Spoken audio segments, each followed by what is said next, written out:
সংশ্লিষ্ট সূত্র জানিয়েছে, খালেদা জিয়া চিকিৎসায় দেশি বিদেশি বিশেষজ্ঞ চিকিৎসকদের নিয়ে গঠিত মেডিকেল বোর্ড প্রতিদিন বৈঠক করে চিকিৎসা দিচ্ছে। জুলাই গণ অভ্যুত্থানে ক্ষমতাচ্যুত আওয়ামী লীগ সরকারের আমলে 2 মামলায় খালেদা জিয়াকে কারাদণ্ড দেওয়া হয়েছিল। 2 বছরের বেশি সময় তিনি কারাবন্দী ছিলেন।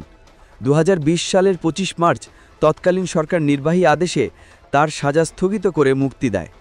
এরপর 6 মাস পর আবেদনের পরিপ্রেক্ষিতে তার সাজা স্থগিত করে মুক্তির মেয়াদ বাড়াচ্ছিল সরকার, যদিও চিকিৎসার জন্য তাকে বিদেশে যেতে দেওয়া হয়নি। গণ অভ্যুত্থানে আওয়ামী লীগ সরকারের পতনে খালেদা জিয়া মুক্তি পান। গত 8 জানুয়ারি চিকিৎসার জন্য তিনি লন্ডনে যান। 4 মাস পর 6 মে তিনি দেশে ফেরেন। এরপর একাধিকবার শারীরিক জটিলতায় তাকে হাসপাতালে যেতে হয়েছে। অবস্থা অত্যন্ত সংকটময়। এ দফায় খালেদা জিয়া অসুস্থ হয়ে হাসপাতালে ভর্তি হওয়ার পর থেকেই তার জন্য সারা দেশে দোয়ার আয়োজন করছে বিএনপি। গতকাল ছিল মসজিদে দোয়া ও বিশেষ মোনাজাতের কর্মসূচি। গতকাল জুমার নামাজ শেষে নয়াপল্টন কেন্দ্রীয় জামে মসজিদে খালেদা জিয়ার জন্য বিশেষ দোয়ায় অংশ নেন মির্জা ফখরুল ইসলাম। সেখানে তিনি খালেদা জিয়ার অবস্থা অত্যন্ত সংকটময় বলে উল্লেখ করেন।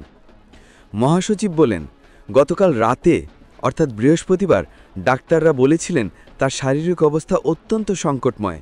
সেজন্য আমরা আমাদের দলের পক্ষ থেকে গণতন্ত্রের নেত্রী, গণতন্ত্রের মাতা দেশনেত্রী বেগম খালেদা জিয়ার রোগ মুক্তির জন্য সারা দেশের জনগণের কাছে সারা দেশের মসজিদে মসজিদে দোয়া চেয়েছিলাম।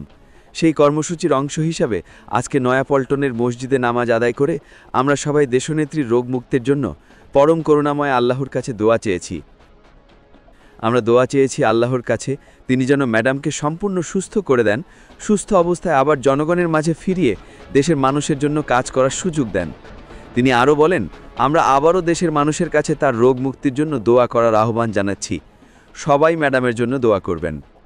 এর আগে সকালে জাতীয় প্রেস ক্লাবে ফেডারেল সাংবাদিক ইউনিয়নের দ্বিবার্ষিক সম্মেলনে মির্জা ফখরুল দলের চেয়ারপারসনের শারীরিক অবস্থা তুলে ধরে সাংবাদিকদের মাধ্যমে দেশবাসীর কাছে দোয়া চান। বিএনপির মহাসচিব বলেন, ম্যাডাম অসুস্থ হয়ে এভারকেয়ার হাসপাতালে আছেন। গতকাল রাতে আমি প্রায় 2টোর সময় ফিরেছি হাসপাতাল থেকে। তখনও ডাক্তাররা চেষ্টা করছিলেন, কাজ করছিলেন। খালেদা জিয়ার রোগমুক্তি ও সুস্থতা কামনায় রাজধানীসহ সারা দেশে মসজিদে মসজিদে জুমার নামাজের পর দোয়া হয়েছে বলে বিএনপির জ্যেষ্ঠ যুগ্ম মহাসচিব রুহুল কবির রিজভী জানিয়েছেন। বিএনপির চেয়ারপারসন ও সাবেক প্রধানমন্ত্রী খালেদা জিয়ার বর্তমান শারীরিক অবস্থা নিয়ে গভীর উদ্বেগ প্রকাশ করেছেন অন্তর্বর্তী সরকারের প্রধান উপদেষ্টা প্রফেসর মোহাম্মদ ইউনুস। তিনি খালেদা জিয়ার জন্য দেশবাসীর কাছে দোয়া চেয়েছেন।